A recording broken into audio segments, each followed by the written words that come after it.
अस्सलामु अलैकुम नाजरीन, महीने से ज़्यादा का अरसा गुजर चुका था। समरत्ती का कमरा शहजादी का कमरा बन चुका था। पंडित राधा किशन उसके पास आता और बातें करता रहता था। अगर कोई उसे उस कमरे में देखता तो यकीन न करता कि ये उनका पंडित राधा किशन है।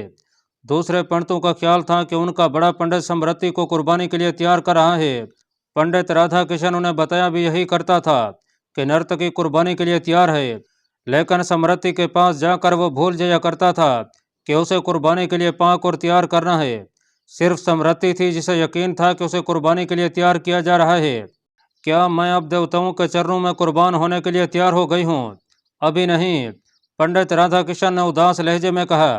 क्या मैं अभी तक नापाक हूँ? पंडित उसे देखता रहा। देखते देखते उसकी आंखों में आंसू आ गए। कले के दरवाजे का घड़ियाल बजने लगा। पंडित राधा किशन पूरी तरह अपने आप में आ गया। ये घड़ियाल उस वक्त बजा करता था जब कोई राजा महाराजा आया करता था। पंडित कले के दरवाजे पर जाकर उसका इस्तकबाल किया करता था। उसने समरत्ती से कहा कि कोई मेहमान आया है और वो कमरे से निकल गया। राजा अनंतपाल की बीवी आई थी। ये अनंतपाल के दूसरे बेटे ब्रह्मनपाल की माँ थी। मुतहिदा फौज की कमान उसी ब्रह्मनपाल को दी गई थी। हालांकि अनंतपाल खुद साथ था। उसने ब्रह्मनपाल की मां को बताया था कि राजमहल की सबसे आला रकासा को नगर कोट के पंडित ने इंसानी कुर्बानी के लिए मुंतखब कर लिया है और उसने यकीन दिलाया है कि फतह ब्रह्मनपाल की होगी। अनंतपाल की दूसरी बीवी को ऐसी ही तवक्को थी कि उसका बेटा पेशावर को फतह करके गजनी को भी तह तह कर लेगा और अपने बाप की जगह राज करेगा। वो बेटे की फतह के लिए बेताब थी। वो नगर कोट ये मालूम करने आई थी कि समरत्ती की कुर्बानी दी जा चुकी है या नहीं। पंडित राधा किशन ने उसे बताया कि चूंकि समरत्ती रकासा रही है और वह मुसलमानों के घर में पैदा हुई थी, इसलिए उसे पाक करते बहुत दिन लग गए हैं। ब्रह्मनपाल की मां ने उसे कहा कि इससे पहले भी जवान लड़कियों की कुर्बानी दी जा चुकी है, किसी पर इतना ज्यादा अरसा सर्फ नहीं किया गया। उसने इसरार शुरू कर दिया कि समरत्ती की कुर्बानी जल्दी दी जाए क्योंकि फौजें मैदान जंग के करीब पहुंच गई हैं। उसने ये भी कहा कि उसे बताया गया है कि लड़की को अभी बिन गंगा तक भी नहीं ले जाया गया। पंडित राधा किशन की हैसियत राजू महाराजों से बहुत ऊंची थी, लेकिन अनंतपाल की बीवी ने ऐसे शक का इजहार कर दिया जिससे पंडित की हैसियत जरा जितनी रह गई। उसने कहा, समरत्ती के हुस्न और उसके जिस्म में ऐसी कशिश है कि जो उसे देखता ही रह जाता है। मुझे शक हो रहा है कि उसका यही जादू नगर कोट के मंदिर पर भी चल गया है। मैं उसकी कुर्बानी तक यहीं रुकूंगी। पंडित राधा किशन ने कुछ भी न कहा। शक गलत नहीं था। उसने कहा कि वो कल सुबह समरत्ती को बिन गंगा ले जा रहा है। यही एक काम रह गया था जो कल हो जाएगा और उससे अगले रोज समरत्ती को कुर्बान कर दिया जाएगा। राजा अनंतपाल की बीवी शाही मेहमान खाने में चली गई। पंडित राधा किशन समरत्ती के कमरे में चला गया। समरत्ती ने मुस्कुराकर उसका इस्तकबाल किया। पंडित का चेहरा उतरा हुआ था। वो समरत्ती को देखता रहा। जब समरत्ती ने उससे परेशानी और खामोशी की वजह पूछी तो पंडित ने कहा कि मैं सुबह इतनी जल्दी आऊँगा जब अभी अंधेरा होगा। हम दोनों बिन गंगा चलेंगे। और वो कमरे से निकल गया। नाजरीन, उस काफिले में 2 ऊँट थे और 3 घोड़े थे। एक ऊँट पर एक जवान लड़की और दूसरे पर एक उधेड़ उम्र औरत सवार थी। घोड़ों पर मर्द सवार थे। वो हिंदू मालूम होते थे। उनका हुलिया और उनका लिबास हिंदू जैसा था। एक कुत्ता भी उनके साथ था। उस जमाने में काफिलों के साथ रखवाली वाले कुत्ते लाजमी समझे जाते थे। ये काफिला लाहौर से चला था और इसकी मंजिल नगर कोट थी। रास्ते में इनसे जिस किसी ने पूछा, इन्होंने यही बताया कि वो पूजा पाठ के लिए नगर कोट के मंदिर में जा रहे हैं। अब ये काफिला नगर कोट के करीब पहुंच गया था। इस इलाके में आकर वो लोगों को बताते थे कि वो नगर कोट के महर्षि राधा किशन के दर्शन करने और पाँव छूने जा रहे हैं।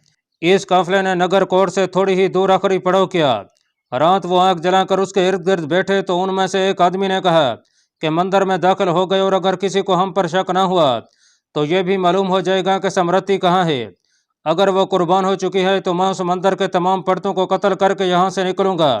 ये शुएब मुगानी था जो हिंदुओं के मजहब से, उनके रस्म और रिवाज और मंदिरों की जबान और इस्लाहों से अच्छी तरह वाकिफ था। उसने लाहौर से अपने 2 साथी साथ लिए थे। जरफा समरत्ती के घर में आ गई थी। समरत्ती की खदमा साथ चलने को पहले ही तैयार थी।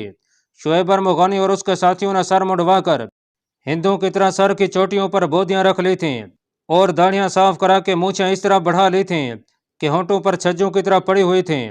खादमा और जरफा को भी उन्होंने हिंदू के हुलिये में छुपा लिया था उन दोनों के चेहरे छुपाने का नहायत आसान और कामयाब तरीका यह था कि दोनों ने घूंघट लटका लिए थे। ये हिंदुओं का रिवाज था। ऊँटों और घोड़ों का इंतजाम शुएब के साथियों ने किया था। उन्होंने आखिरी पड़ाव में समृद्धि को मंदिर से निकालने के लिए उन तरीकों पर गौर किया जो वो सोच कर आए थे। उन्होंने ये भी सोच लिया कि उनका जिंदा वापस आना मखदूश है। खादमा और जरफा ने अपने जिम्मे ये काम लिया था कि समृद्धि अगर जिंदा हुई तो उसका सुराग लगा लेंगी।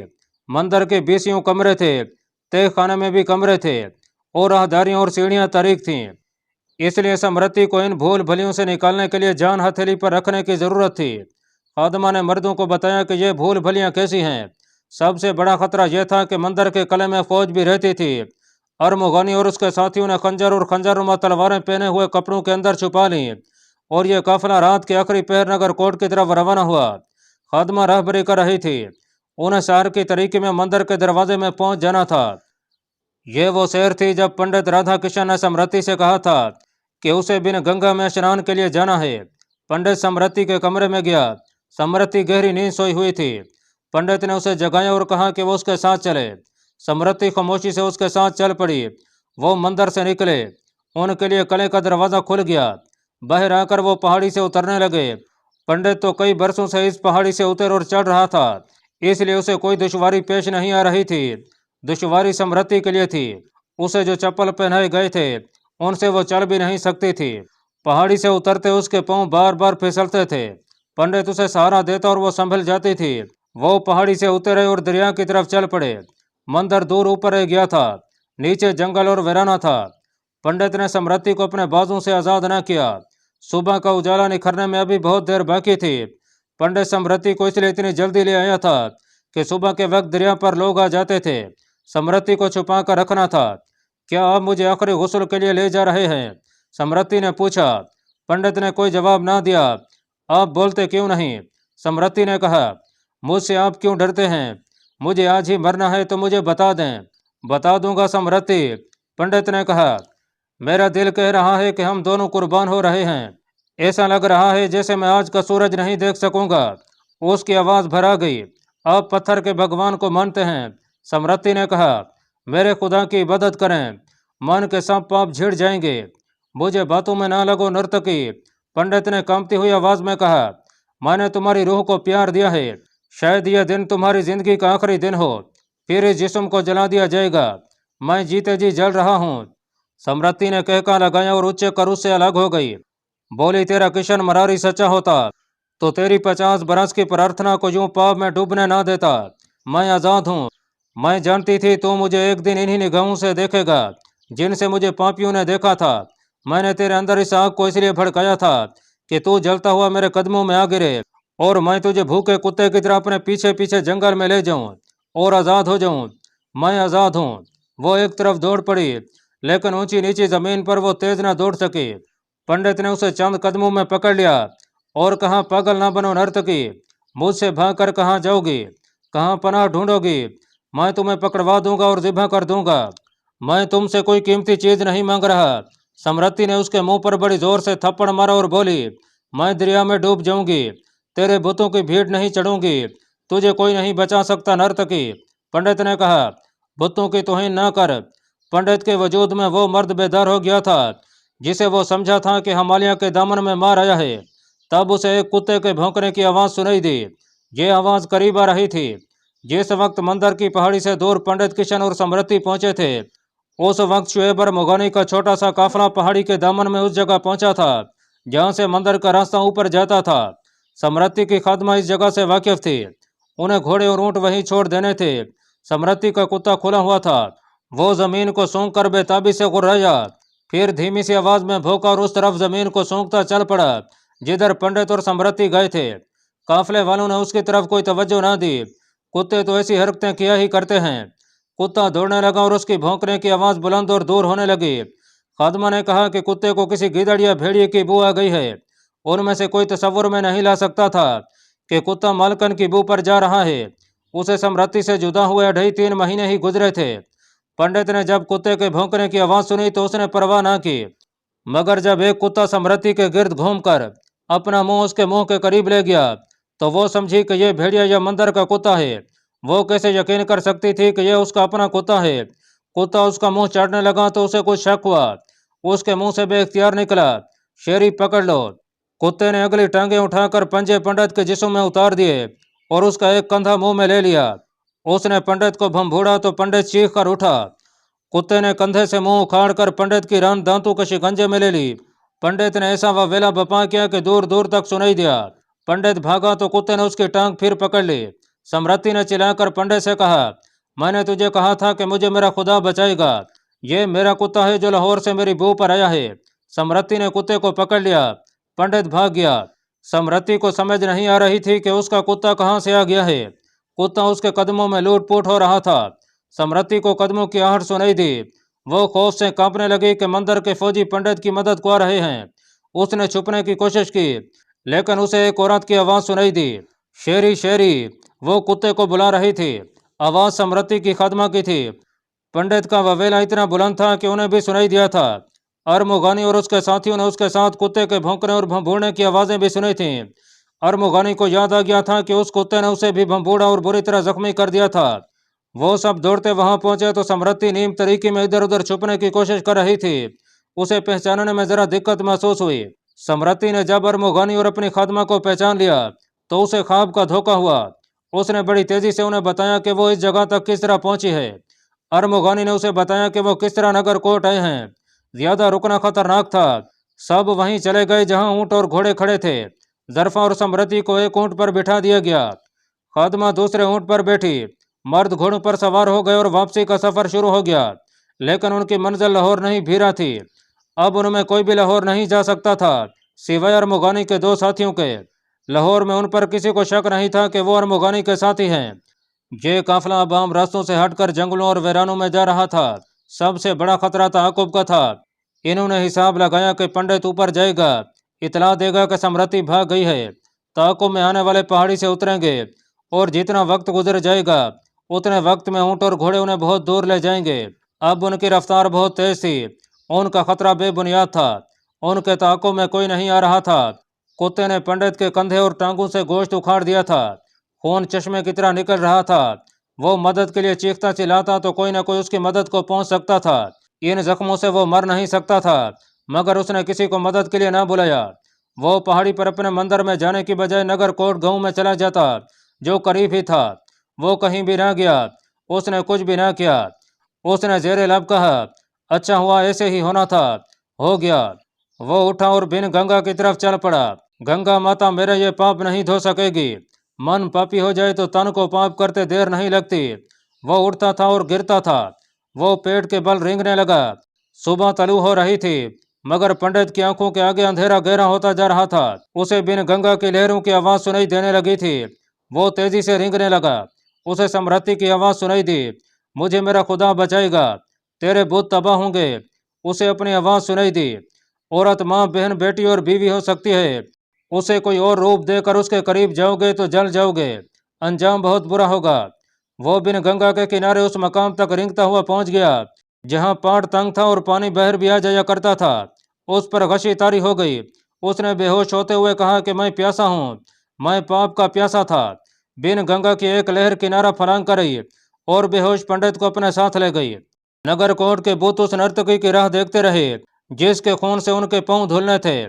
مندر اپنے مہارشی پنڈت رادھا کشن کی راہ دیکھتا رہا۔ برہمن پال کی ماں ان کے انتظار میں بولی ہوتی رہی۔ دن کے پچھلے پیر پنڈت اور سمرتی کی تلاش کو گئے ہوئے لوگ واپس آ گئے۔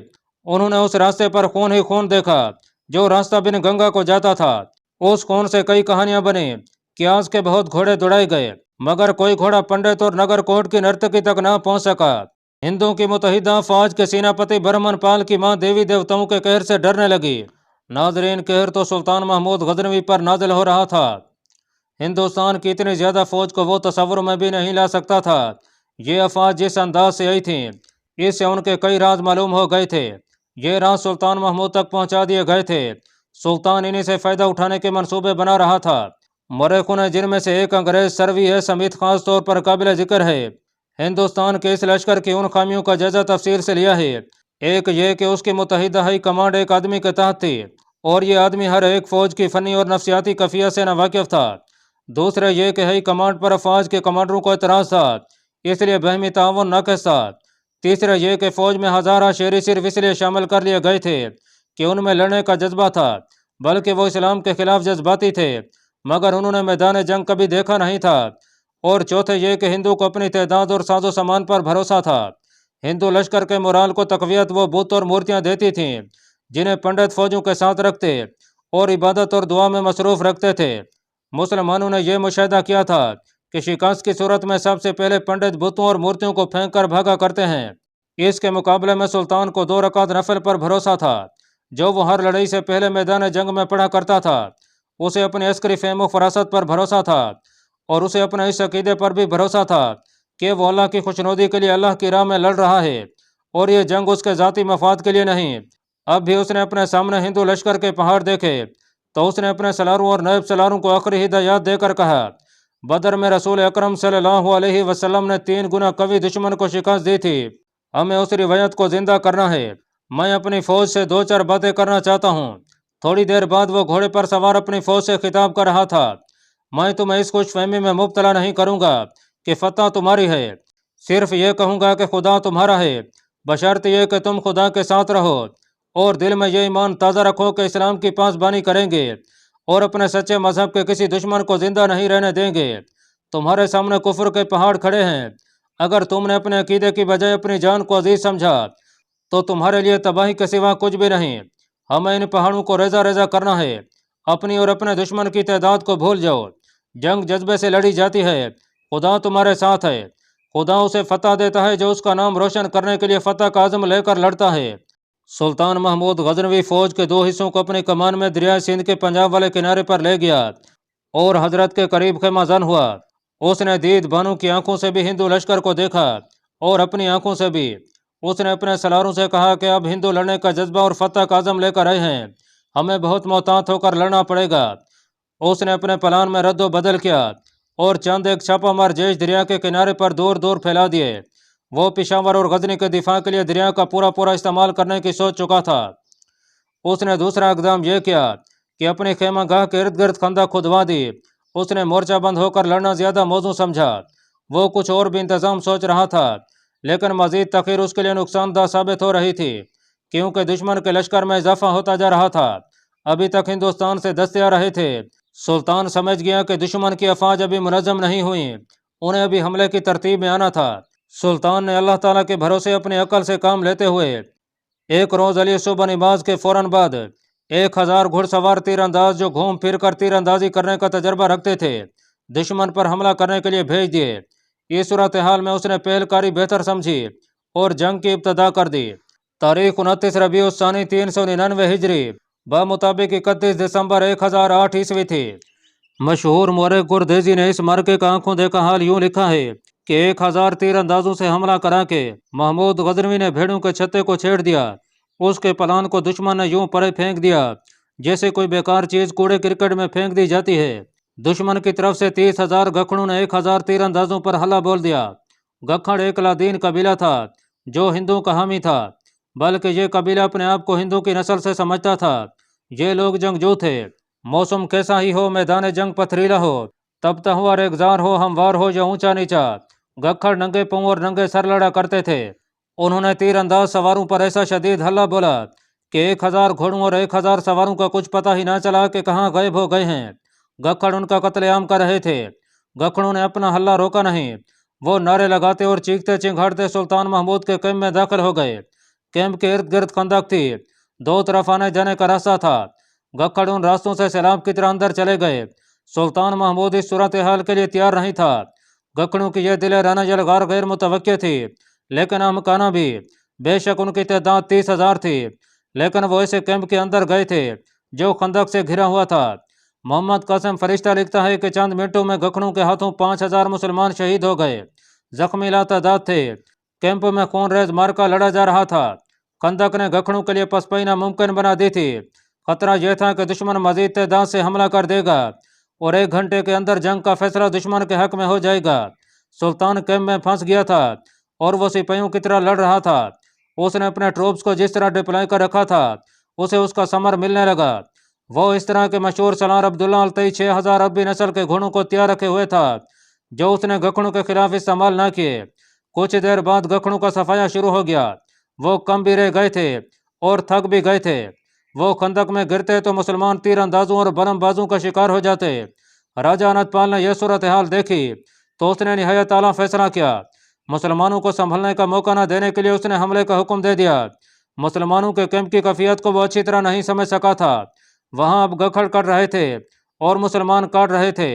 राजा अनतपाल ने फतह यकीनी समझकर अपने हाथी को सामने रखा, अपना झंडा ऊंचा किया और हल्ला बोलने के अंदाज से हमला कर दिया। सुल्तान के सलार अब्दुल्ला अल-तई ने 6000 घुड़सवारों से उस पर पहलू से हमला कर दिया। इतने बड़े लश्कर के सामने 6000 घुड़सवार कुछ भी नहीं थे। लेकिन मौरख लिखते हैं कि इस मौका पर एक वाक़या हुआ। वो यूं कि राजा अनतपाल के हाथी की पेशानी में 2-3 तीर उतर गए और एक तीर आंख में लगा। यह शाही हाथी बड़ा ही ताकतवर और बदमस्त था। उसने उधम बपा कर दिया और इधर उधर भागने दौड़ने लगा। उसकी चिंगार से दूसरे हाथी भी बिदक गए। राजा अनतपाल का परचम गिर पड़ा और उसके हाथी ने पीछे मुड़कर हमले की सफों में क़यामत बपा कर दी। दूसरे हाथी भी उसकी चिंगार से डरकर इधर उधर भागने लगे। इसका नतीजा यह हुआ कि राजा अनतपाल की फौज यह समझकर कि आगे से मुसलमानों ने हमला कर दिया है, पीछे को दौड़ी और उसे पीछे भागते देखकर दूसरी रियासतों की फौजें हुक्म और डिसिप्लिन की जंजीरें तोड़कर पसपा होने लगी। मुतहिदा हाई कमान बेकार हो गई। हिंदू लश्कर की बेदिली की एक वजह मौसम भी था। यह 31 दिसंबर का दिन था जब करीबी पहाड़ियों पर बर्फबारी शुरू हो चुकी थी। सुल्तान महमूद इसी मौसम में लड़ने के लिए वक्त हासिल करता रहा था। सुल्तान ने दुश्मन में यह भगदड़ देखी तो उसने खुले हमले और ताक़ुब का हुक्म दे दिया। अब्दुल्ला अल-तई ने अपने 6000 सवारों और दूसरे सलार अल-सलान जाज़ब ने 10,000 सवारों और प्यादों से, जिनमें तुर्क, अफगान और खिलजी थे, मिलकर हमला कर दिया। दुश्मन अब लड़ नहीं रहा था, भाग रहा था। फरिश्ता के मुताबिक पसपई में दुश्मन के 20,000 फौजी हलाक हो गए, जिन्होंने हथियार डालकर कैद कबूल कर ली। उनकी तादाद बेहिसाब थी। इससे पहले सुल्तान महमूद ने कभी ताक़ुब नहीं किया था। उसने दरियाए सिंध के दूसरे किनारे से भी फौज बुला ली और दुश्मन का ताक़ुब न छोड़ा। रास्ते में उसे बताया गया कि नगर कोट का मंदिर हिंदू राजू महाराजों का जंगी मरकज बना हुआ है, जो एक कले में है। सुल्तान ने उधर का रुख कर लिया। नगर कोट को राजा अनतपाल की या कलंजर की फौज बचा सकती थी, मगर दोनों फौजें बुरी तरह तितर बितर हो गई थीं। सुल्तान ने नगर कोट का मुहासरा किया तो किले की दीवारों से तीर बरसने लगे। किला पहाड़ी पर था, इसलिए हमला आवरों की कामयाबी महाल थी। ताहम 3 दिनों के मुहासरे और दरवाजे पर ताबड़तोड़ हमलों से मंसूरीन ने हथियार डाल दिए। सुल्तान महमूद मंदिर में गया तो उसने पहला काम यह किया कि बुतों और मूर्तियों को पहाड़ी के ऊपर से नीचे गिराया। मंदिर से बेबहा जरो जवाहरात बरामद हुए। 7 करोड़ सोने के सिक्के थे। सोना मनों के हिसाब से था, चांदी कई सौ मन थी, हीरे जवाहरात भी मनों के हिसाब से थे। ये वो खजाना था जो हिंदू ने सुल्तान महमूद गजनवी को शिकस्त देकर गजनी को महाभारत में शामिल करने के लिए जमा कर रखा था। सुल्तान ने हजरत से नगर कोट तक का इलाका अपनी सल्तनत में शामिल कर लिया। राजा अनतपाल इसके चंद दिन बाद मर गया। सुल्तान महमूद हिंदुस्तान में रहकर इस्लामी सल्तनत को मुनज़्ज़म और मुस्तहकम करना चाहता था, मगर उसे गजनी से इतला मिली कि गौर के इलाके में मोहम्मद नाम के एक अफगान ने 10,000 फौज के साथ अपना कैंप बना लिया है और गौरी उसके साथ शामिल हो रहे हैं। ये एक और खाना जंगी की इब्तदा थी। सुल्तान महमूद को 1009 ईस्वी में गजनी जाना पड़ा और उसे एक और खाना जंगी लड़नी पड़ी। नगर कोट के बूथ तोड़ने के बाद सुल्तान महमूद गजनी को जा रहा था, क्योंकि उसकी गैर हाजिरी में गौरियों ने गजनी को खतरे में डाल दिया था। यह सुल्तान महमूद की बहुत बड़ी बदनसीबी थी कि वो हिंदुस्तान में आता था तो पीछे कोई न कोई मुसलमान हुक्मरान गजनी पर चढ़ दौड़ता था। उसे गजनी को बचाने के लिए वापस जाना पड़ता था, इसलिए वो हिंदुस्तान में किसी भी वक्त आराम से बैठकर यहाँ के अमूर की तरफ तवज्जो न दे सका। मुतासिब तरीक दानों ने उसकी इस मजबूरी पर पर्दा डालकर उस पर यह इल्ज़ाम आयद किया कि वो लूट मार के लिए आता था और वो बुत इसलिए तोड़ता था कि बुतों के अंदर जरो जवाहरात भरे होते थे और वो लूट मार करके गजनी चला जाता था। अब कि वो इस अज़म के साथ आया था कि हिंदुस्तान के राजू महाराजों के फौजी इत्तेहाद को हमेशा के लिए ख़त्म करेगा और किसी बड़े मंदिर में कोई बुत सलामत नहीं रहने देगा। चुनाचे उसने हजरत के मकाम पर हिंदुस्तान की मुतहिदा फौजी ताकत को बिखेरा और नगर कोट तक जा पहुंचा, जहां का मंदिर सारे मुल्क में मशहूर था। उसने नगर कोट को फतह किया ही था कि उसे गजनी से बुलावा आ गया कि 10,000 गौरियों ने गजनी के करीब खेमे गाड़ कर इर्द गिर्द खंदक खोद ली है। सुल्तान महमूद गजनवी अपने साथ 2,000 हिंदू कैदी ले जा रहा था, लेकिन ये जंगी कैदी नहीं थे। ये उस वक्त के रिवाज के मुताबिक गुलाम थे जो महाराजा अनतपाल ने सुल्तान महमूद को तोहफे के तौर पर दिए थे। कुछ हाथी तो सुल्तान ने हिंदू फौज से छीने थे, 50 हाथी हिंदू महाराजों ने पेश किए थे। वो जितनी फौज अपने साथ लाया था उतनी वापस नहीं ले जा रहा था। कुछ नफरी यहाँ जरूरत के तहत छोड़ चला था और बहुत सी नफरी मारी गई थी। उसकी फौज का कोई एक भी सिपाही जंगी कैदी नहीं था, क्योंकि वो फाते था। मगर उसके 2 कमानदार उसके साथ नहीं थे।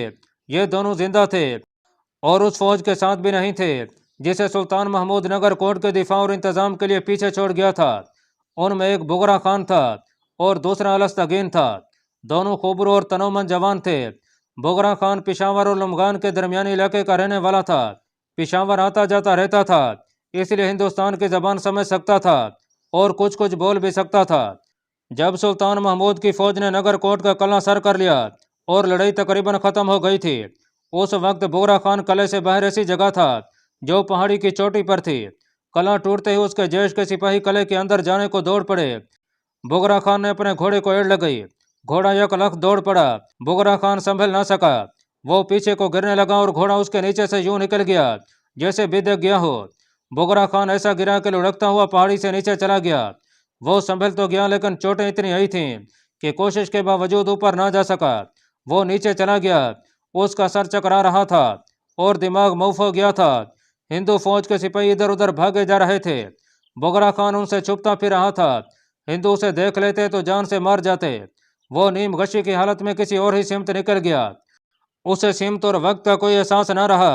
वो कभी बेहोश हुआ, कभी होश में आया, और जब भी होश में आया वो उठकर चल पड़ा।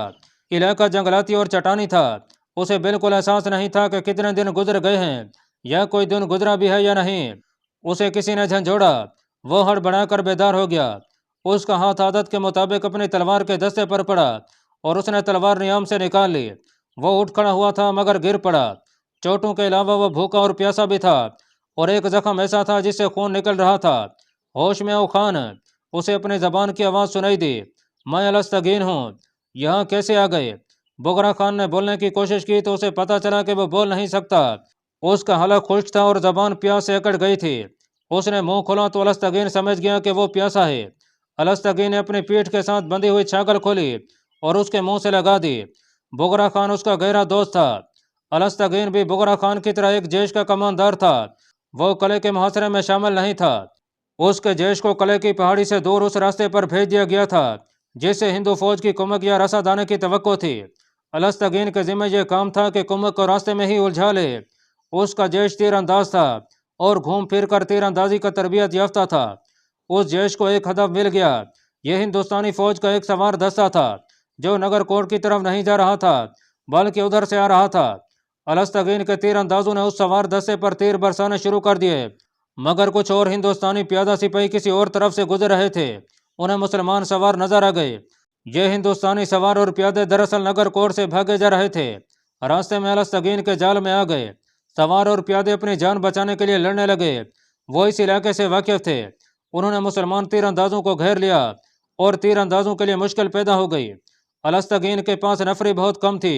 यह नफरी लड़ी तो बेजिगरी से, लेकिन कुछ मारी गई, कुछ बिखर गई। हिंदुस्तानी सवार और प्यादे जो बच गए थे वो निकल गए और अलस्तगीन अकेला रह गया। वो अपने जैश को ढूंढने लगा। इस तलाश में जंगल और चट्टानों में भटक गया। वो भटकता रहा। दिन गुजरा, रात गुजरी, अगला दिन और रात भी गुजर गई और वह उस जगह जा पहुंचा जहां बुगरा खान पड़ा था। बुगरा खान को उसने पानी पिलाया तो वो पूरी तरह होश में आ गया।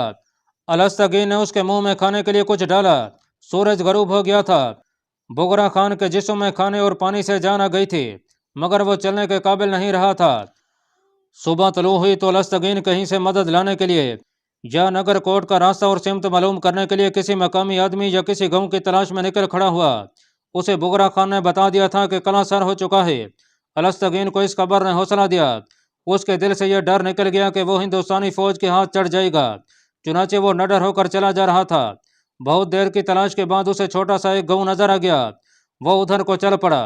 जब गांव के करीब पहुंचा तो औरतें और बच्चे उसे देखकर घरों को भाग गए। अब यह गांव मुसलमानों का महकूम था। गांव वालों को पता चल चुका था कि नगर कोट के किले पर मुसलमानों का कब्जा हो चुका है और मुसलमान बुत तोड़ चुके हैं। अलस्तगीन को देखकर कुछ और आदमी बाहर आ गए। वो गरीब से देहाती थे।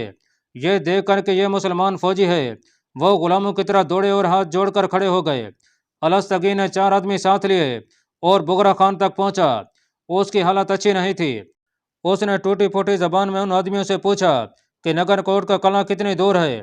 انہوں نے بتایا کہ بہت دور ہے اور پہاڑی پر ہونے کی وجہ سے فاصلہ زیادہ لمبا اور تکلیف دہ ہے۔ گاؤں کے ان آدمیوں میں سے ایک نے انہیں خوش کرنے کے لیے کہا کہ بگرا خان کو گاؤں میں لے چلیں اور ذرا بہتر ہو جائے تو اسے قلعے میں پہنچا دیں گے۔ بگرا خان نے الستگین کو اپنی زبان میں بتایا کہ ان لوگوں نے کیا مشورہ دیا ہے۔ ان لوگوں نے یہ بھی کہا تھا کہ گاؤں میں زخموں اور چوٹوں کا علاج اور دودھ اور شہد بھی ہے۔ الستگین ایسا خطرہ مول لینے کے حق میں نہیں تھا، لیکن بگرا خان ناقابل برداشت تکلیف میں تھا، یہ جانتے ہوئے کہ گاؤں کے لوگ ان کے محکوم تو ہو گئے ہیں لیکن وہ آخر دشمن ہیں اور ہلاک کر سکتے ہیں۔ اس نے الستگین سے کہا کہ وہ پہلے گاؤں میں چلے، قلعے تک پہنچتے شاید وہ زندہ نہ رہے۔ الستگین اپنے دشمن کو اچھی طرح جانتا تھا، ذہین آدمی تھا، لیکن بگرا خان کے ساتھ اس کی دوستی ایسی گہری اور جذباتی تھی کہ وہ خطروں کو بھول کر جذبات میں آ گیا۔ اس نے گاؤں والوں سے کہا کہ بگرا خان کو اٹھا کر گاؤں میں لے چلیں۔ ناظرین، الستگین جب ان آدمیوں کو گاؤں سے لے گیا تھا تو تین آدمیوں نے ایک درخت تلے کھڑے ہو کر خسر پسر شروع کر دی تھی۔ ان میں سے ایک پنڈت تھا اور دوسرے دو فوجی تھے، لیکن سپاہی نہیں تھے، بڑے عہدے کے افسر معلوم ہوتے تھے۔ یہ تینوں نگر کوٹ سے بھاگے تھے۔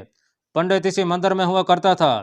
فوجی عہدے داروں کو وہاں سے چلے جانا چاہیے تھا کیونکہ ان کی کچھ فوج ماری گئی اور کچھ کٹ گئی تھی، اور ان کے راجا نے بہت سے سپاہی سلطان محمود کو غلاموں کے طور پر دے دیے تھے۔ یہ دونوں عہدے دار اکٹھے اس گاؤں میں آئے تھے۔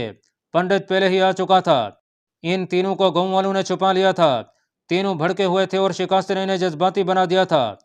انہیں اس گاؤں سے بھی بھاگ جانا چاہیے تھا۔ اگر میں تمہاری طرح سپاہی ہوتا تو یوں میدان جنگ سے بھاگ کر یہاں نہ چھپتا۔ پنڈت نے اپنے فوجی عہدے داروں سے کہا، تمہاری رگوں میں راجپوت باپ کا خون معلوم نہیں ہوتا۔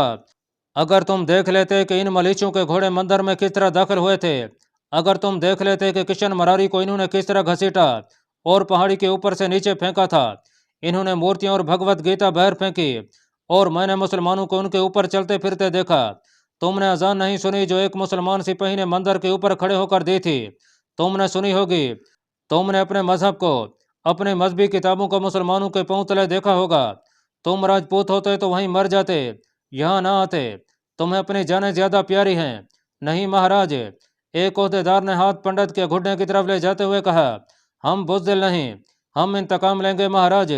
دوسرے عہدے دار نے کہا، اگر تم اتنی غیرت ہوتی تو تمہاری لاشیں مندر سے اٹھائی جاتی۔ پنڈت نے کہا، اور تمہاری آتمائیں آکاش پر ہوتی، مگر تم اپنے ملیچ شریر چھپاتے پھرتے ہو۔ اب غزنی کا یہ سلطان دیش کے دوسرے مندروں کا بھی یہی حال کرے گا۔ آج نگر کوٹ کی اینٹ سے اینٹ بجی، کل تھا نیسر کی باری ہے۔ تم جانتے ہو کہ تھا نیسر ہمارے لیے اتنا مقدس ہے جتنا مسلمانوں کے لیے مکہ اور مدینہ۔ کاش آج میرے اس بوڑھے جسم میں جوانی آ جائے اور میں غزنی کے سلطان کو قتل کر دوں۔ اسی کام کے لیے ہم یہاں رکے ہوئے ہیں مہاراج۔ ایک عہدے دار نے کہا، ہم چھپے ہوئے نہیں رکے ہوئے ہیں، ہم سپاہی نہیں عہدے دار ہیں۔ جو ہم سمجھتے ہیں وہ سپاہی نہیں سمجھ سکتے، اور جو غیرت ہمیں ہے وہ کسی بھی راجے اور کسی بھی مہاراجے میں نہیں۔ جانتے ہو کیوں؟ پنڈت نے کہا، انہیں راج پیارا ہے، انہیں مندر سے نہیں محل سے پیار ہے۔ جس کے دل میں راج محل کا پیار ہو جاتا ہے اس کے دل سے مندر کی محبت نکل جاتی ہے۔ سلطان محمود ایک آدمی ہے، ایک انسان ہے، اوتار نہیں، لیکن اس ایک انسان نے ہندو راشٹر کو اپنے پاؤں تلے دبا لیا ہے۔ میں کہتا ہوں کہ اس ایک انسان کو ختم کر دیا جائے تو اس کی ساری فوج ہمارے قدموں میں بیٹھ جائے گی، ہم ابھی یہیں رہیں گے۔ دوسرے عہدے دار نے کہا، ہم انتظار کر رہے ہیں کہ سلطان باہر نکلنا شروع کرے گا تو کیا اسے تیر یا قریب جا کر خنجر سے قتل کیا جا سکتا ہے؟ ہم اپنی جانیں نہیں بچائیں گے مہاراج۔ پنڈت نے رازداری سے کہا، میں بھی یہی سوچ رہا ہوں کہ اس ایک آدمی کو کس طرح ختم کیا جا سکتا ہے۔ میرے ساتھ یہ جو تین لڑکیاں ہیں ان کا حسن دیکھو۔ میں سوچ رہا ہوں کہ یہ تحفے کے طور پر سلطان کو کس طرح پیش کی جا سکتی ہیں، یہ اسے زہر دے سکتی ہیں۔ ناممکن ہے، ایک عہدے دار نے کہا، ہمیں بتایا گیا ہے کہ سلطان پتھر دل ہے، عورت اور شراب کی بو سے بھی نفرت کرتا ہے، اس لیے اس کی فوج جس علاقے کو فتح کرتی ہے وہاں کسی عورت کی بیعزتی نہیں ہوتی۔ عورت کے جال میں سلطان محمود کو لانا ممکن نہیں، کوئی اور طریقہ سوچیں۔ نگر کوٹ کو فتح ہوئے 7-8 دن گزر گئے تھے۔ یہ تینوں مندر کی پہاڑی سے دور نیچے ایک گاؤں میں چھپے ہوئے تھے۔ دونوں عہدیدار بھیس بدل کر 2 بار اوپر گئے تھے مگر سلطان محمود کے قتل کی کوئی صورت نظر نہیں آئی تھی۔ پھر بھی وہ مایوس نہیں تھے، پنڈت کی باتیں انہیں مایوس نہیں ہونے دیتی تھیں۔ وہ ابھی اس امید پر بیٹھے تھے کہ سلطان محمود اس علاقے کی سیر کے لیے نکلے گا۔ انہوں نے 2 کمانیں اپنے پاس رکھ لی تھیں۔ یہ گھنا جنگل تھا اور درختوں میں ڈھکی ہوئی اونچی نیچی چٹانیں بھی تھیں، کہیں سے بھی چھپ کر تیر چلایا اور غائب ہوا جا سکتا تھا۔ اتنے میں الستگین گاؤں میں چلا گیا اور وہاں سے 4 آدمی لے آیا۔ دونوں عہدیداروں نے اسے دیکھا تھا۔ ان کا خیال تھا کہ غزنی کا یہ فوجی ان آدمیوں کو کسی بےگار کے لیے لے گیا ہے۔ کچھ دیر بعد انہوں نے دیکھا کہ گاؤں کے آدمی واپس آ رہے تھے۔ ان کے ساتھ الستگین تھا اور گاؤں کے ایک آدمی نے کسی کو پیٹھ پر اٹھا رکھا تھا۔ عہدیداروں نے الستگین کو پہچان لیا اور وہ چھپ گئے۔ اللہ پاک کمی بیشی معاف فرمائے۔ اللہ آپ کا حامی و ناصر ہو، آمین۔